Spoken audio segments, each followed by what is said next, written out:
I think that came from childhood memories of being Red Indians, you know. It's like that kind of sound that you love to make as a kid. And I don't know. I mean, all those things, it's like you don't know where they come from, really. They just, you let them come through you. You try to get out of the way. If you let your head get in the way, you'd never do something stupid as that. You'd censor yourself all the time. And what we try and do is get out of our own way and let the song come through. There always is a strong sense that the song has already been written and we're trying to tune into it and remember it. And sometimes I feel I've forgotten it. And there's some songs where I've got 80% of the lyric and I've missed 20%. And that's been so frustrating. I'm definitely an enemy of religion, of organised religion. I think people can find individual faith in there, but organised religion's an attempt to get a franchise on God, that their God is the only way, and that you must follow their God, and you must fight those people because they have a different version. I just look at the history of that. I think that stinks. Organised kind of religions are an attempt to get power. Hence the song God Only Knows. My guru has been sleeping with adepts and with sheep, while I was fucking celibate, self-righteous in belief. Yesterday he was God, and now he is a creep. We fell upon each other, starving for belief. And that song, God Only Knows, is the question of what is the nature of God, and the answer being God only knows. I'm a really lucky, rare singer. You look at the rock and roll industry and the myth of the tortured artist, which is what I was brought up on and swallowed for a long time. The Nick Caves, the Patti Smiths, Iggy Pops. That was the line I came from.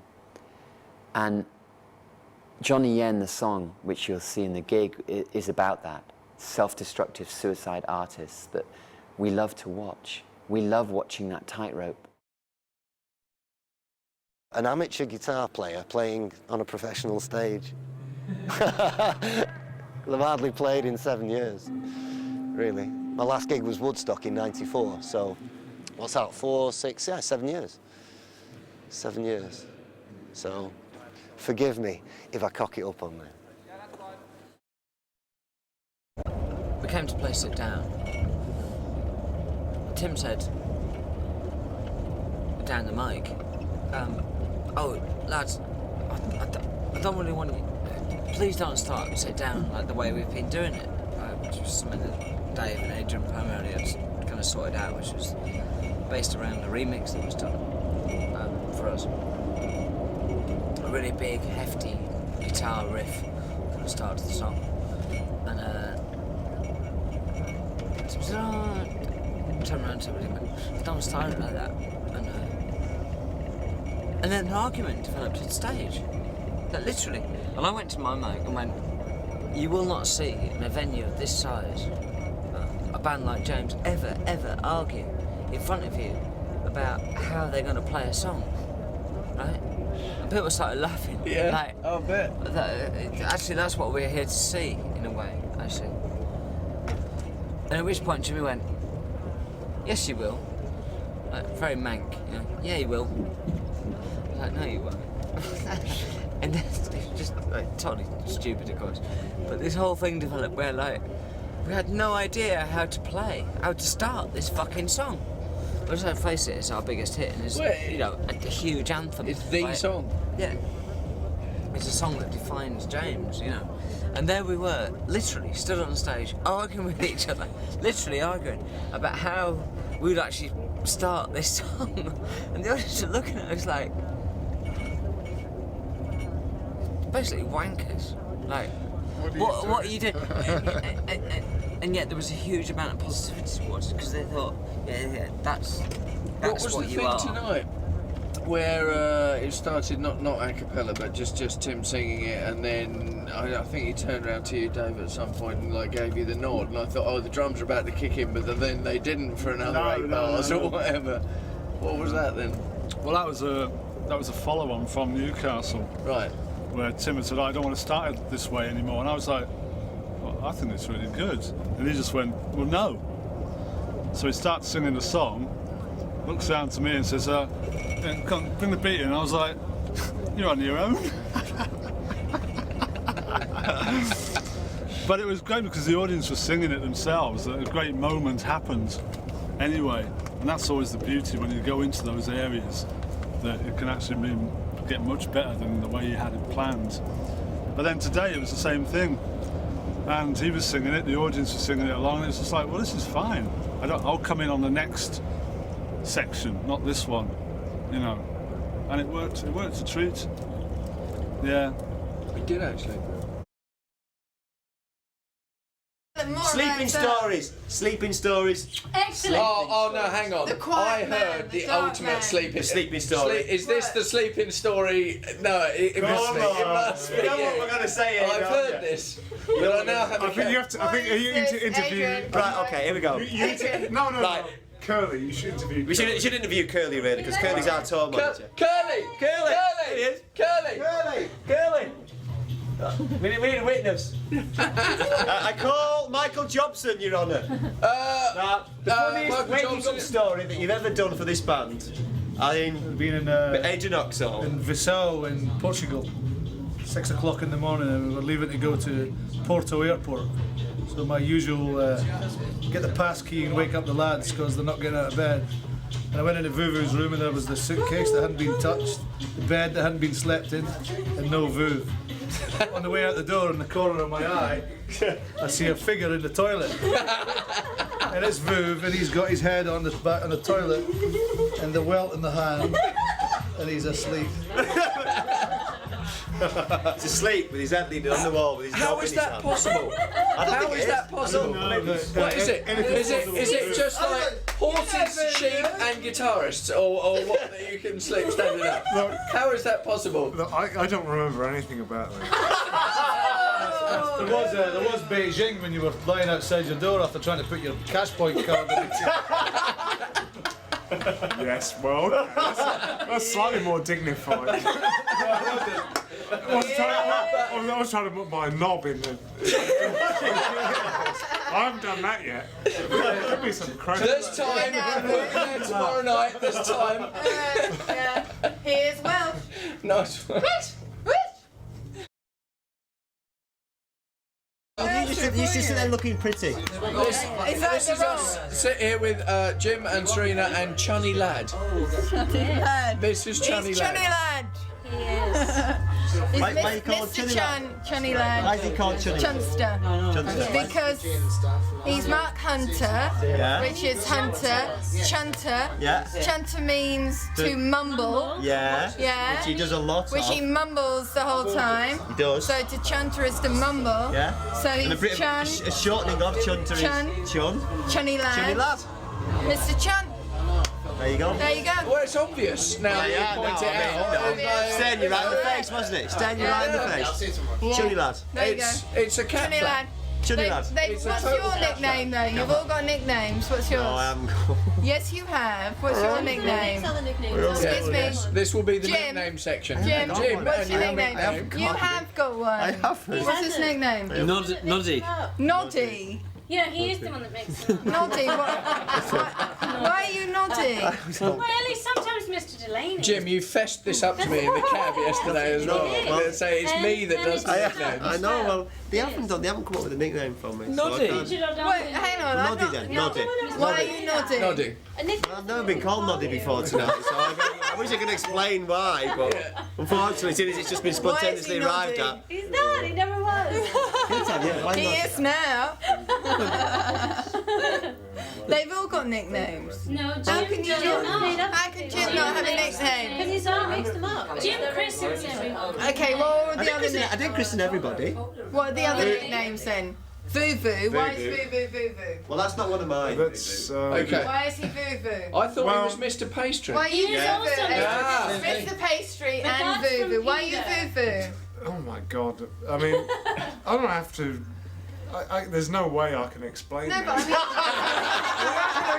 How can I explain how I've become from Mr. Pastry to Vu? you can do it in 4 minutes. Have a go. Well, Adrian, why are you called Mr. Pastry? It has to do with And Mr. then well, like- Peter called me Peter Mr. said that. Pastry. Mr. Pastry, you remember Mr. Pastry? So you're part Peter of called that. Mr. Pastry Who's because he's the only Mr. he's the only old bastard old enough to remember who Mr. Pastry was. Yeah, I know Mr. Pastry as well, but yeah. Pastry. Who's Right. Mr. Pastry? So, He's like an old black and white TV character, and he's a bloke. He used to wear a bowler hat, and he used to have a white moustache, and he used to kind of like bumble around him. Well, it's like he was half asleep. And the first photo shoot we did, right? Peter goes up to his room because he's not down to do the photo shoot, and Vuvu opens the door, obviously looking like Mr. Pastry. Yeah? And Peter comes down and goes, "Oh, he's up there looking like Mr. Pastry." Guy with the huge, this is a guy with a huge moustache. Exactly, a huge staggering white into the moustache. furniture. He was an hour late for the Exactly. So from that point, flaming photo from shoot. that point, you were Mr. Pastry. Now, the corruption from Mr. Pastry to Vuvu is a very interesting tale. It started off with them calling him Mr. Pastry, yeah? Which then became Mr. Pastry, a bit of a tune, yeah? Right. Which then became da-da-da-da, just the music, yeah? Which then became da-da-da-da, which became fur, which then was corrupted over a long, long period of time, many generations into Vuvu. Yeah. How? But how would that be Vuvu? Well, I don't know. Mr. Vuvu. what was it? Me had the Vuvu, yeah. Me had the Oh, Volvo. Me had the Volvo. Yeah, Where you- is me had the Volvo? Yeah. Me had it, it was me had it. Me had that Volvo. for a while as well. You had more Bing bong. nicknames than Bing Bong. Bing bong! Bing bong! This is a great sign of respect to have more than one nickname. It is.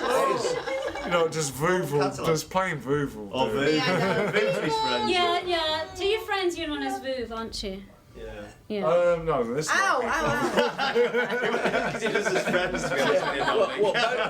Both of them. So why is No, I'm Bob? I think Sauce Vuvu. and Bob. Now Bob, Can you tell us why because I Saul's did known as notice you being Bob? called Bob earlier He today. is So. Bob. Because when I joined this band up, primarily I played violin and in the most ridiculous and pathetic way. And so everybody said, "Oh, shorty, folky bobbins," because I'm obviously very short. Look at my height. Look at my height. You know, unless I stand on a chair, I'm nothing. So anyway, my real natural height is, you know, obviously I'm diminutive. So shorty. But he makes me look Short tall. again from that. Playing violin, folky, and then shit, which is bobbins. Quite poetic, really. I mean, No, let me tell the story. I bought into it, especially tonight. Let's face it. Bob in the Have a good cotton. night. Bob's a cotton rod. Bob in the cotton. Bobbins So this anyway, evening. bobbins is a mank word for shit. Yeah? So shorty, folky, bobbins became obviously. Short folk and shit. No. Short folk are shit. Tough crowd. I got to tell you, tough crowd. You've got no idea. So it became Bob. Anyway. No, I have. What do you think it's like to go through life looking like fucking Nick Cotton? Ever take a fucking tube journey? Ever take a tube journey? Bad by yourself. You take a tube journey and people say, "Hey, Nick Cotton, give us a fag, Mark." Like, Does it not piss you off, Dave? No. He signs emails, Welsh. The Welsh family. Really? Welshie fucking Welsh, isn't it? Yeah, I got an email from Welshy fucking Welsh last week. It's a really heavy, demanding email, and I sign it Welshie fucking Welsh. I want it all. No one can have a go and sign that, can they? Right. The spirit. Just like in the early years of James's existence, I mean, the industry couldn't find a place for us, and the only thing we could do was to play live, you know, just to keep going. When we get up on stage, something seems to happen. It's something that I don't think we've ever managed to get in the studio. So you know, playing live is the best thing that we do, and people that watch us live know that. Live, absolutely brilliant. Yeah. I don't know what it is, and I don't think I want to know, or even I'm not going to go and try and search and find out. It just happens, and you know, that's it.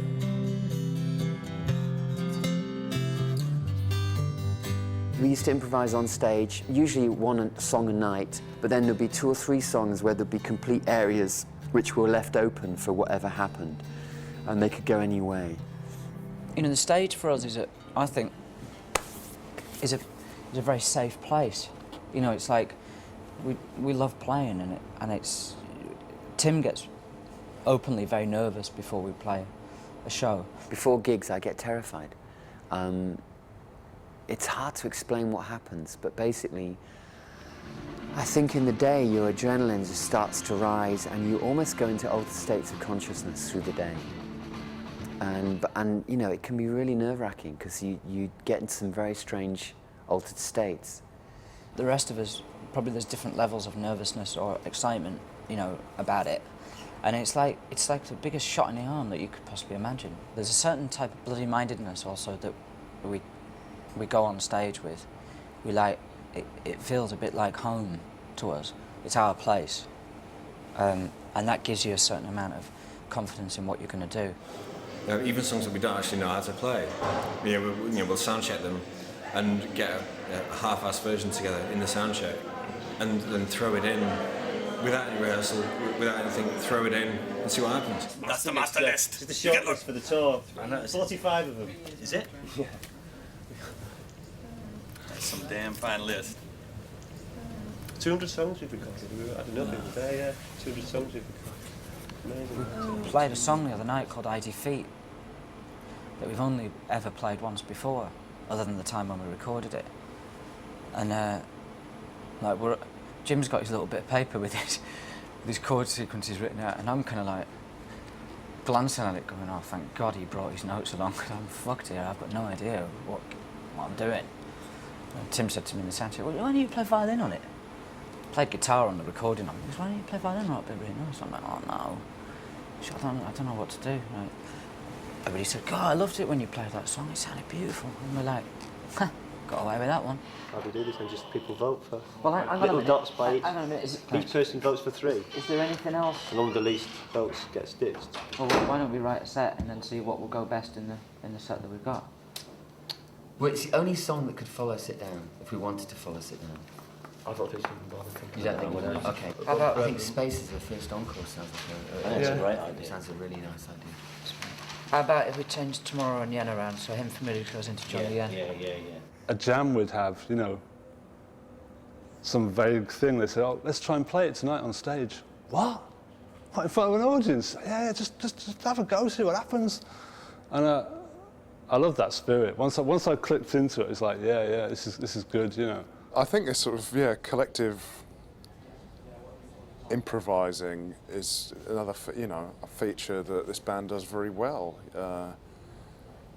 Certainly on a good night, take songs that you've played, 100 times into a new area. For me, it's like when you play live, the audience are giving you energy to play better, to take the gig higher, and then you play your songs and send that back out to the audience, and then they send it back to you. With the audience, you get a sense of no separation, which is actually, crudely enough, why I run into the audience often, because I'm actually in a gig, I sometimes get cut off. I've got these earpieces in, you're in your own little world, and sometimes I'm feeling really cut off from the audience. So kind of instituted in this band, in James, is an idea that potential failure is a very, very good thing to have, and that'll give you a huge spike of energy. Audiences love mistakes. They love you for it. If you fuck up, they're just like, yeah. No, you stop and you start again, and the audience loves it. It's like your mistakes happen. A lot of bands should try it, actually. Dave's a fucker for never ending the songs in a place that we've either rehearsed or done in the sound check, and you can sense it. Like, you get to the point where a song might finish, and you just know there's another gear to go, but sometimes it'll just stop. We'll go like, and in those moments, sometimes somebody will actually just start playing again, because like, no, we haven't quite got there yet, and it'll kick off again, and then maybe go into something else. And that takes a different type of communication. Yeah, we might be looking at each other, but you're really having to listen. Go for the end section where you do those lovely finger things where it keeps spiraling. We developed this credo in James that we should improvise wherever we went, that if you made up things and stuck your neck on the line, an audience would understand that, would appreciate it, even if you completely messed up. Getting away with it all messed up is become our kind of catchphrase, really. Oh, for God's sake, this is so unprofessional. Fucking hell, man. I'd ask for your money back if I were you.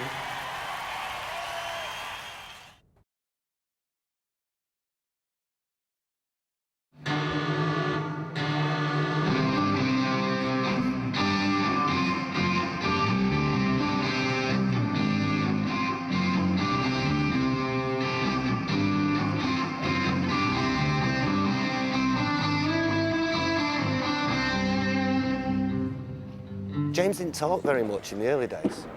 He just didn't talk. We'd go to a rehearsal room, we wouldn't discuss the music, we wouldn't discuss what we were doing, we just used to get there and play. Well, most James songs have always come from improvisation, which is just jamming in a room. To understand how we write songs, you have to go back to the beginning. We used to stand in a scout hut that we'd had for 4 hours and just make a racket for hours. And we were very uncommunicative. So the thing used to go on and on and on. Somebody starts doing something and everybody's listening and they pick up on it. It's usually very simple. It has to be simple, because if it's complicated, nobody knows what the hell's going on. It just sounds chaotic. After about a year, I think I started recording them, sessions. I think the others had done this a bit, but I started doing this more after about 1 or 2 years. And I'd record the session and listen back to it. And I'd find the 4 minutes of this cacophony that I thought, oh, this is good. And I'd bring it into the next rehearsal and play it back, and we'd try and recreate it and start to build songs. You know, it would ramble on for about half an hour and 45 minutes, and it would get recorded on one of those little crappy tape machines. It'll go through, you know, big, huge celebratory bits where you go, oh, that's the chorus, and then mad introverted drop-downs, and then weird kind of experimental bits, and all the bits where people stop and start fiddling about with things, or having a brew, or got the bog or anything.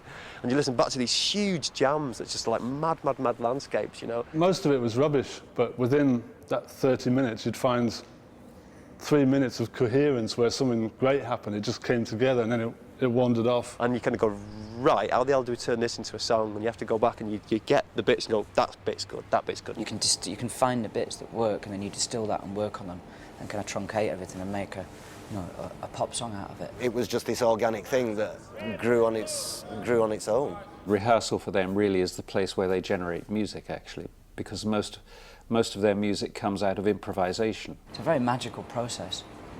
They were recording the track Gold Mother, and they asked me to bring my trumpet down to the studio. It was all set up, the full band were there, and we were just jamming. It was amazing. It was just like, I'm used to doing trumpet sessions with bands where they sit you down, you have to do a part, and it's overdubbed.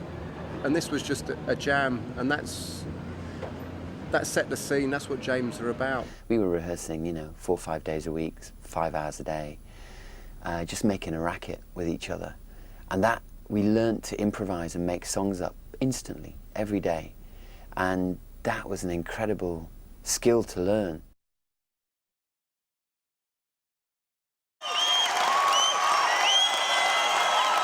So, you may be wondering who this interloper is here. This is 9 years of our producer, friend and major inspiration to us. This is Brian Eno. Well, we've been trying to work with Brian Eno for donkey's years. I think every album that we did, he was top of our want list for producers. I mean, when you look at all your favourite artists, whoever it is, Bowie, or Talking Heads, or U2, like, Eno's produced their best album. And it was like, well, he wants to produce us, he wants to produce our best album. They sent me a tape, and the first song on the tape was the song Sometimes, which I immediately thought was one of the great pop songs of all time, actually. I absolutely loved it. And we just thought, our demo would be in the kind of 3 bin bags of demos that turned up every day at Eno's office that he never got to even hear about, And Eno, I don't know why he did, but he took the demo away with him on holiday, and he was listening to it on the beach on his Walkman, and completely fell in love with the demos, and rang Tim up when he got back. Said, "Hello, this is Brian Eno." We were expecting, like, these things normally go through managers and agents, through our record company, through our management company. You never get to actually speak to anybody, And there was Brian Eno on the phone, which was ridiculous, saying that, yes, I'd love to do the album. I think the songs were wonderful. So that was it, really. I mean, Eno came along and we worked with us on the tapes that we generated, and we recorded, re-recorded other things, and we worked on and came up with new songs in the studio. Crash is a track that had not existed before. If I'd Stare hadn't existed. And there's a few things there that that were generated in the studio which have much more the kind of stamp of Eno and the band on them. GAWI, the album with Brian Eno, was a totally improvised record, because Brian heard us improvising and he said, don't touch them, don't do them, don't develop those into songs, let's release some of those. I love that stuff. Non-repetitive structures, song structures that were each of them like a little story on their own, instead of like a cycle, which most songs kind of go back round and repeat things. And we like more and more the idea of songs that started in one place and ended in another. Brian gave us the confidence in our jamming. He was the first person to come along and say, well, these mad jams you do are actually equally as valid as the songs that come later in the process. I think it just it pushed individuals in the band to find new ways of working together. If you've got 7 people in a room, all of whom are egomaniacs, you know, it needs a very strong hand to guide everybody through that process. There were 210 possible combinations of people in that band, not including me, and since I nearly always played with them on every song, or sang or something like that, if you included me in it went up to, you know, 256 or something like that. So part of the issue was trying to use the possibilities of that variety, and sometimes I would just say, okay, we need something different to happen in this part of the song. Why don't we pick a random 3 people and say they are the only players on that part? When you're having a problem with a song, if the song you haven't got a problem with it, he leaves you alone. He's one of these producers that feels the need to, you know, stamp his authority across everything just to justify the money he's getting paid. If something sounds great, he'll leave it alone. You know, that sounds wonderful, actually. I think that's probably a take, in fact. But if you've got a problem, that's when Eno comes into his own. He's problem solving. Brian was always good at trying to, if a song was stuck in a certain area, it would always come in at weird tangents to try and break it and push it somewhere else.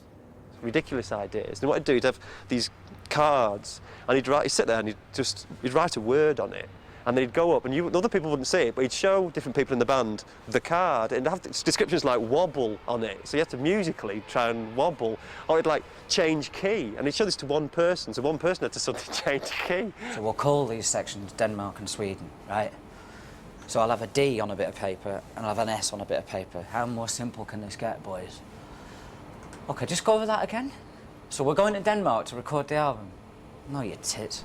Scratching his head and thinking, and then he'd just say stop, and he'd kind of hold it to someone and say stop, so he'd kind of stop playing, you know. And waving these bits of paper, and we're all going, what's a G?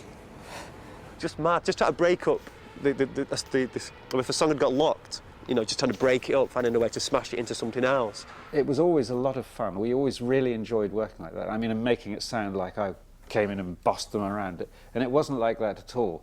Thump, thump, thump. Wankers, how much more simple can I make this for you? I thought he'd come in and he'd be like some sort of strange scientist, and everything would be like computer central and all that. And he hates them. He hates computers. He's actually very rock and roll. I suppose if I had to describe them, or if I had to describe what attracts me to them, it's the combination of completely eccentric, unclassifiable, very emotional, and with a kind of sparkling energy. For me, it's very, very exciting. I mean, I've enjoyed working with them more than anyone else, I would say. Yeah, James and record companies. Yeah, not always a happy relationship, strangely enough. I think, again, probably just because we're awkward sods. We really, really are. I mean, we've always demanded, really, things our way and always interfered in everything, every aspect of doing what we do, even when we don't know what we're talking about. Or particularly when we don't know what we're talking about, to be honest with you. Cantankerous, grumpy, difficult fuckers. I mean, from the early days of Factory, I mean, the first singles on Factory, and we thought Factory were just the big bad enemies, you know. We thought they were terrible people, just come to, you know, like to take our firstborn, you know, and we thought the devil incarnate, and they were wonderful people. In fact, looking back on them, they were lovely people, and we've stayed friends with them, you know. And we didn't realise actually they were the good guys, and we left factory and then signed to Sire, who weren't the good guys at all. They were absolutely terrible, and went through a hellish period, you know. And we'd built up a lot of momentum at that point. You know, front cover of the Enemy, and we'd done the Smiths tour, and we got a single of the week, the first 2 singles, and Peel sessions, and then bang, we disappeared for 4 years. And we weren't being played on radio, nobody wanted to know about us. We were getting some critical, you know, acclaim from the Enemy and people like that. But equally, those daft bastards were going and doing front covers for the Enemy, saying that they didn't actually want their faces shown. You know, it's like, the game wasn't being played. They sent Kevin Cummins up to do this photo shoot, and he's like one of their top-notch photographers. And we kind of were in there, and we refused to have our faces in the photograph, so we had to take the picture of backs of people's heads and make the rest of it all really blurry so you couldn't see anybody. And I think the reason we told the Enemy was that we didn't want, and I'm going to get this right, we didn't want people to see our image before they had a chance to hear the music, because we thought it might colour what they thought. But if I'm not mistaken, actually, I think the real reason is because we were all signing on still. So we decided to do things ourselves, and that's when we did the live album, One Man Clapping, and we started working with Rough Trade, with Jeff Travis, and released a couple of singles with Rough Trade, and then he paid for the recording of Gold Mother, and the intention was for us to kind of do a distribution deal with him to put it out. In the meantime, we were still playing shows, and we were getting wooed by some of the big companies. We obviously saw, you know, ka-ching, there's potential here. And that's when Mercury stepped in, and they bought the album from Rough Trade. They paid for, you know, all the costs that they'd incurred to that point, and released it as the first album on Mercury. And off we went, really. Then that's when we had Sit Down was a hit, and, you know, Top of the Pops and blah, blah, blah. If Larry hadn't left and I hadn't gone off to make the Angelo record, the next James album would have come out straight after Laid in America, where we'd sold nearly 1 million, I think, and we would have broken America, because the head of the record company loved us. When I brought my record with Angelo to him, he said, we're going to make a small 20-minute movie. It's, you know, I commit $500,000 to this. Fantastic promotion. I mean, it was like incredible. And 2 weeks later, he got the sack. Unfortunately, the new head who came in, he hated us, and he wouldn't even meet us, wouldn't give us the time of day, never saw James live. And so when my Angelo record came out, that was the end of that one. They released one single, but always the big single was a ballad called Fall in Love with Me, and they dropped it, and they deleted the album. And then the James record came out, couldn't be bothered. And that's how the record company, that record company was the best we've had. And so put that in context.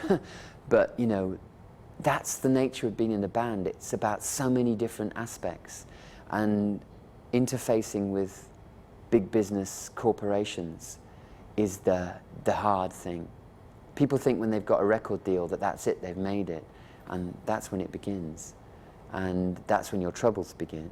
You know, that's why you have to have a great manager who can actually speak your language, the artist's language, self-important, you know, totally idealistic, just wanting to make great music and move people, and the language of the corporations, which is we have to sell so many thousands of units or you're out. And you have to have a manager who can walk that tightrope, and we do. He's second to none. I can't, you know, that's all there is to say about it, really.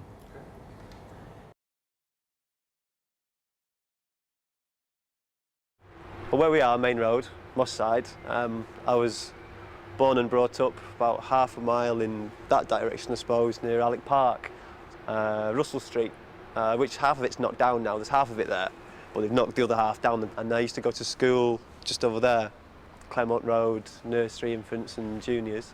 So did my brother and my sister. Band was started by a friend of mine called Paul Gilbertson. I was at school with Gibber, and I was 15, he was 15, and he got a nicked guitar, and he bought a nicked guitar off someone for a tenner. When I met Jimmy and Paul and Gavin, they were 16-year-old lads who had stolen most of their equipment, couldn't really play. I decided that we should start a band, and I'd never touched an instrument in my life before. I'd never had any inclination to. So he said, get a bass guitar, all bands need a bass guitar, he said, and he found a mate that was selling a bass guitar and an amplifier for 50 quid. And 2 weeks after getting my bass guitar, I'd never touched a guitar before in my life, we played our first concert, which was Eccles British Legion. And we were on before this band called Controlled Anger, and they were kind of fairly competent musicians, but we were absolutely appalling. I volunteered to sing, and again, in the very broadest of terms, I sang the first show. And we got through about a song and a half, and then the DJ pulled the plug and demanded that we stopped.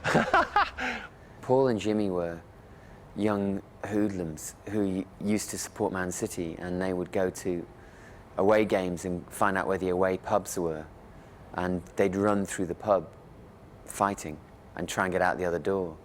I was dancing in the Solon Bar, Manchester University. I'd only had a pint or so, but my girlfriend had left me. I was really upset, and I was dancing very extremely. There's two ways to get into the cellar bar. You either get students to sign you in, or you used to sneak in, because there's various ways we knew of kind of like windows. And we had no money, of course, so we used to just go round nicking people's drinks, just like bang it down and like sod off again. And Gavin, who was the drummer in the band at this time, nicked Tim's drink. These guys apparently had seen me dancing and thought, let's ask him to dance for our band. And then I came to sit down and they were nicking my drink. Tim kind of like, you know, sort of like stood up to him, but of course there was three of us there, so Tim kind of quickly backed down. And we started talking, because there were three of them, and I decided a fight was probably not the best of manoeuvres on my part. Because he was at university, we thought, oh, he's clever, got brains, university, bright lad, obviously. We'll get him to help write some lyrics. We went down rehearsing the next day, and we kind of forgot all about this. We were just like grunging away, as we usually do, and Tim turned up. And he was like, oh, hi, that's a weird bloke whose drink we nicked, yeah. When I'd arrived at the band, they did have some songs together, but the lyrics were terrible, embarrassing, and they wanted me to sing them, and that was when I decided I had to write lyrics. I mean, they naively thought because I was at university I'd be able to write lyrics, just they assumed that. And it put me in this position where I didn't say no, so I just had to go and do it. We had a gig coming up in a couple of weeks. We asked Tim to come down and just do some, we had a singer at the time, just come down and do some backing vocals and whatnot, and he said, yeah, right, I'll have a go, like. And that was his first gig, I remember him, he was terrified. And they brought me in as this kind of, you know, I was like this middle class ponce in terms of their fans. They had about 40 fans who were hardcore. And the first few gigs, they hated me.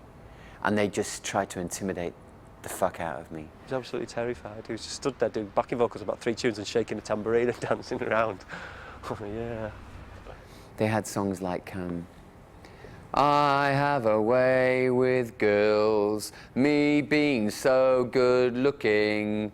I have a fantasy, I wanna be raped by a woman.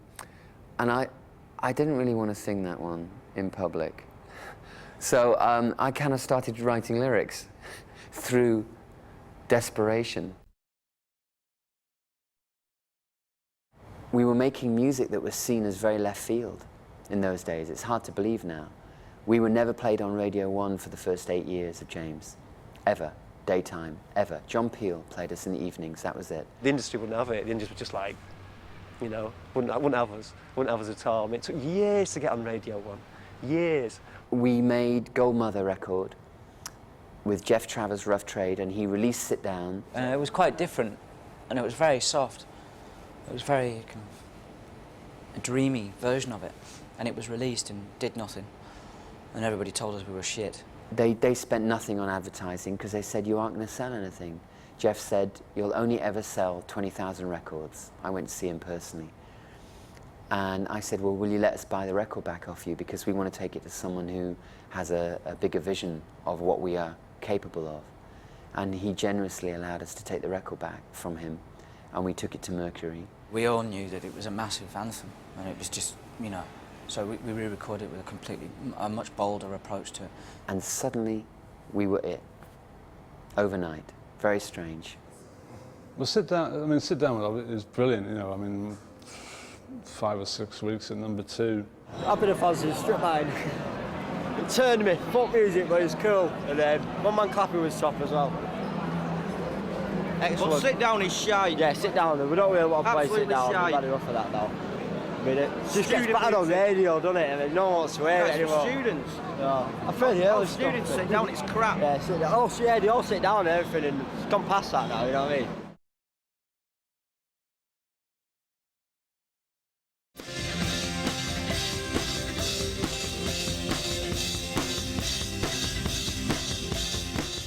When James parted company with their old drummer, Tim kept phoning me up. He wanted me to come and audition. I didn't want to do an audition because I don't like getting knocked back. So I thought, why set yourself up just to get knocked back?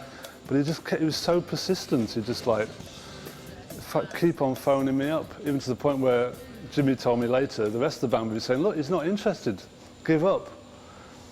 But I think it had something to do with the fact that he goes to see a clairvoyant who said there's a Dave from Wales. So he just wouldn't let it go. In the end, he said, look, we just want to, he changed it from being an audition into saying, just come and play with us. We'll pay for a van, bring your drum kit up, and we'll just have a play. And I was like, that sounds better. I hired a van, came up to this place, Beehive Mills, and we had a play, not an audition. Can you ever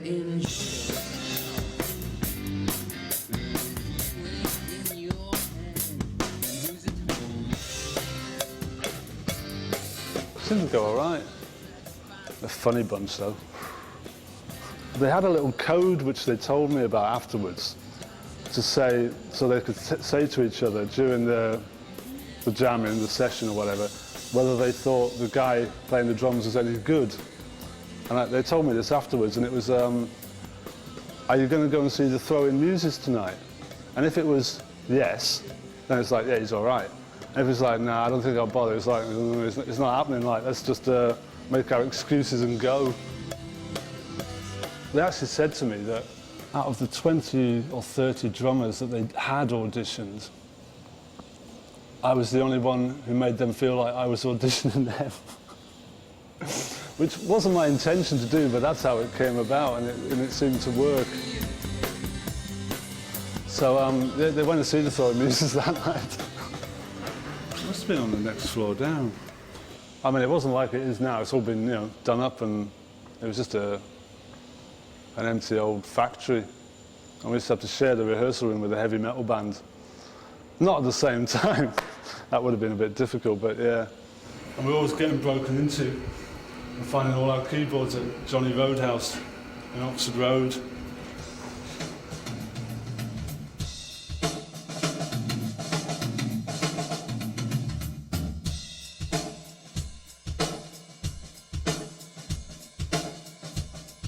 Through there. This is it. It's probably changed a bit since you... Well, it has. It's a lot smarter now. Yeah, we used to rehearse in this half, and the heavy metal band were down that end. Excellent. Yeah. It's all changed since I was a lad.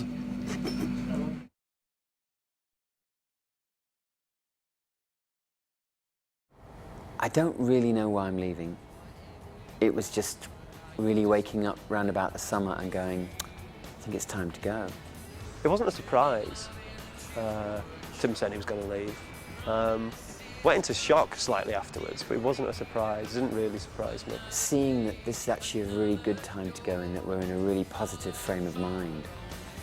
I nearly left 4 years ago.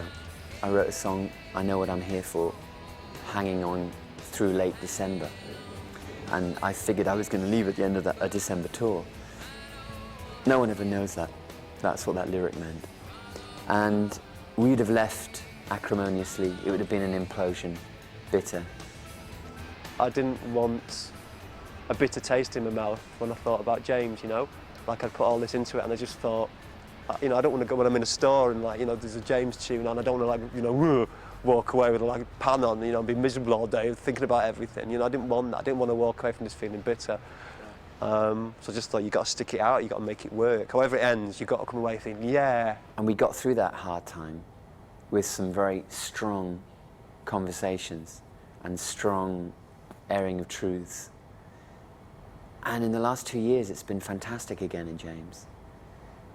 And it just feels like end on a high. It was a bit of a kind of bunny in the headlights syndrome after that. What am I going to do? What am I going to do? Jamie Cato, from, who used to be in Faithless, he rang me up and said, you won't understand how much of your energy was wrapped up in James until you finished. And then you'll find you get masses of energy back. I immediately went out and wrote a screenplay that I'd been wanting to write for 5 years, but had never had the courage to write all the time. And suddenly I was free to write it, and I wrote it in 5 weeks. I think they should go for a young, sexy 21-year-old and who is photogenic as hell, and they'll have huge success, because that is where the industry has gone. The fact is, they're brilliant musicians, every single one of them. And they have a right to do whatever they want to do. I'm the one who's leaving. You joking, are you? No. No, he's leaving. Who are they going to that, see eh? then? Oh, you're kidding? Is he tonight, or? Oh my God. Oh, no, it won't be same. It won't be same. Yeah, we'll see what happens. You know, it's like, you know, there's a lot. There's always been a lot of people involved. You know, like so tonight, you know, there's 7 people in the band. So, you know, so we'll see what happens. For me, it just pulls back all the bloody-minded kind of arrogance and determination of the early years to kind of push this through to the other side. I feel there's another chapter of James after this. I feel excited by it. It feels like our backs to the wall now. We either what do we do? We either crumble or we fight. And we got here through fighting.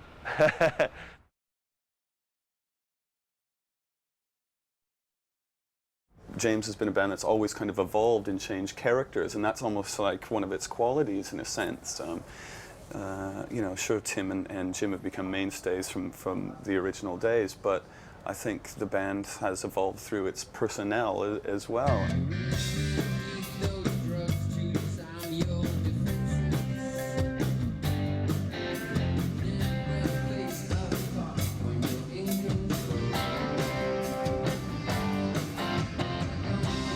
I'd known Saul since we were teenagers in Hull. In fact, we had a band together briefly at one point, which was absolutely terrible. Where we only ever did one gig, I think. We used to go busking in Hull until the police threatened to lock us up for obstructing a public highway. So we found other places to go near Hull, which are a bit posher and a lot more lucrative. Could I have a bit less Adrian, please? And we stayed in touch over the years, and you know, I went to see James play a few times after he joined them. Larry left. It was like, well, shit, what we're going to do? We need to find a guitar player, you know.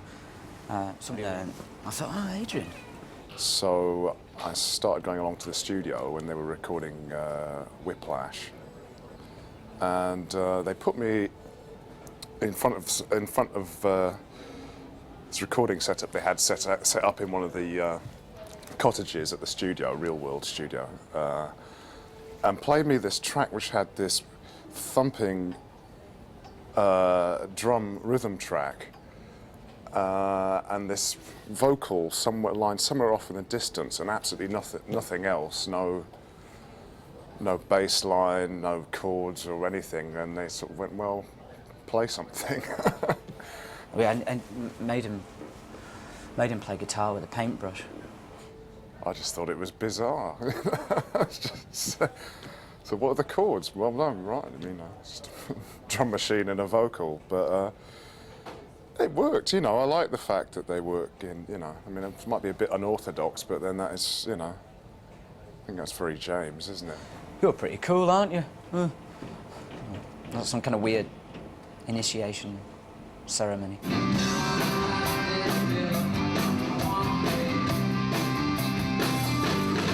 When Larry was kind of leaving and the band was working on Whiplash back in the UK, Brian Eno had approached him about the idea of having backing vocals being made a little bit more prominent, because he was adding a lot of, I think Eno was putting in a lot of backing vocals as well, and had done even when making Laid.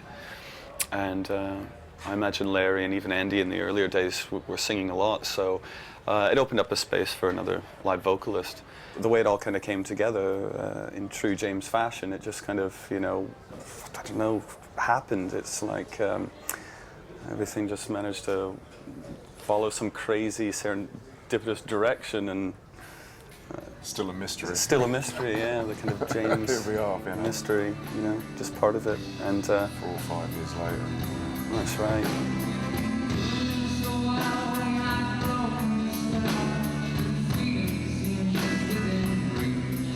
I mean, essentially, it's, you know, I think a great band to play with, you know.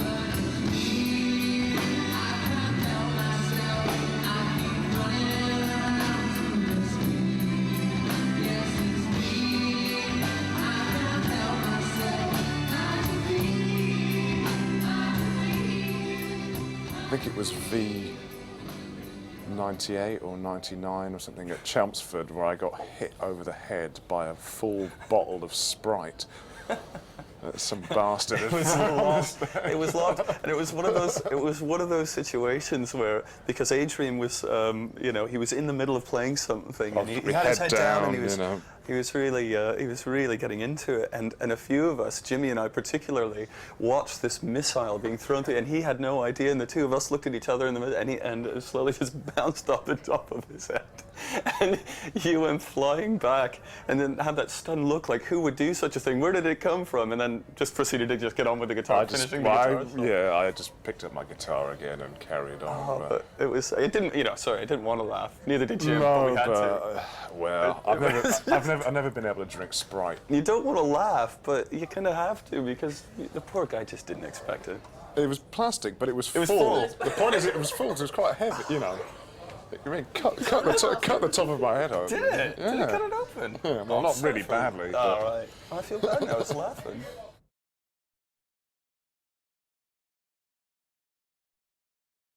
I moved away from Munster and came back here for a night. Ended up in this place. And they used to have like, well, they probably still do, I suppose. Had like singers' nights, players' nights, where people would get up and just do stuff. And it wasn't my intention to do that at all. But there was a band playing, and Larry, who was here, and went up to one of his mates who was playing in this band on the stage, a guy called Clive, who played harmonica in this band that was up there, and said, that bloke over there's got a violin. Tell him to get up and do something. I had my violin with me because I refused to leave it, and I used to take it everywhere with me because it was the only thing worth anything that I owned, and I wasn't going to leave it in the car around here. So and I played a one-note violin solo, which I've kind of been doing ever since, really. And that was it. Larry said, I'd come for an audition tomorrow, so I said, it'll have to be at 9 o'clock in the morning because I'm going away again. He was like, yeah, okay, so he rang around the rest of Tim and Jim. So I've met this weird bloke who says he'll come for an audition, but it has to be at 9 o'clock in the morning. They were like, oh, fuck him. And Larry says, no, I think we should do it, So we all got there bleary-eyed and did another one-note violin solo, and I said, yeah, we're looking for people to work with.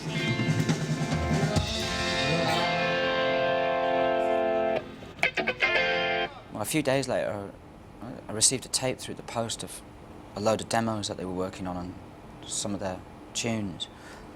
And I just thought, this was the maddest kind of almost music. It wasn't, some of it wasn't really, you know, definable as, or it certainly wasn't pop music. They were like noisy, scratchy things that had elements of rhythm and melody in them. And I thought, how the hell am I ever going to fit into this? Like, it just isn't going to happen. And about 3 days after that, we were on tour.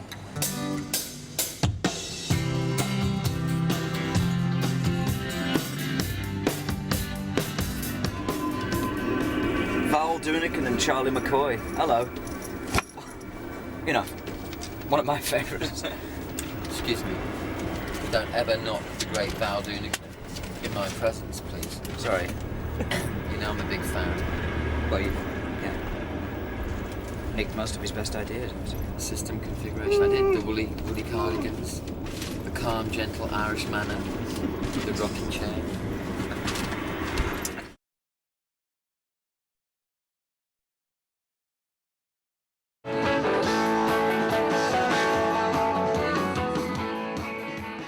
He's a lovely man, Larry. He really, really is. He's kind of like everybody's uncle.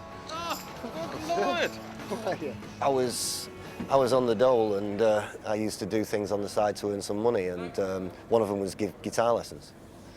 And I put a little advert in a local newsagent's window, and Jimmy and Paul, the original guitar player, they were two of the first people to answer the advert. So I started to I was like their guitar teacher. And we both booked in for a lesson one week, and we didn't turn up. And then like about 3 weeks later, Paul goes, "Oh, I feel really bad, we'll have to go round and see him." So I remember we bought a bag full of booze and went round to see him. And they came in, and we had a really good night, and then we became friends. And they left this tape with me, a little demo tape that they'd done. And by then they were called James, and there was 4 songs on it, one of which was If Things Were Perfect, and the other one was Hymn from a Village. So I put it on after they'd gone, and I listened to it, and I just thought, I just saw it immediately. It was, I'd heard, in the area that I was in, I'd heard lots of like student bands and young people's bands, and their demos.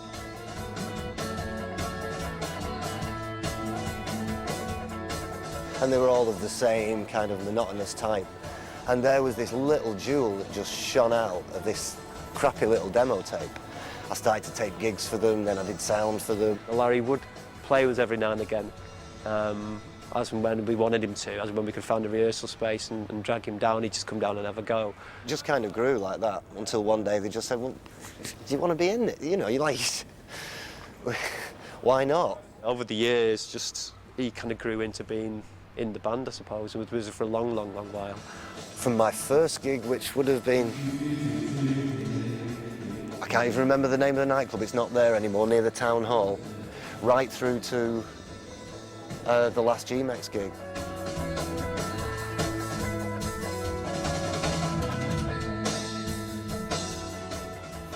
The making of Whiplash coincided with Larry. It came out of Larry leaving, in fact, and threw us all into quite a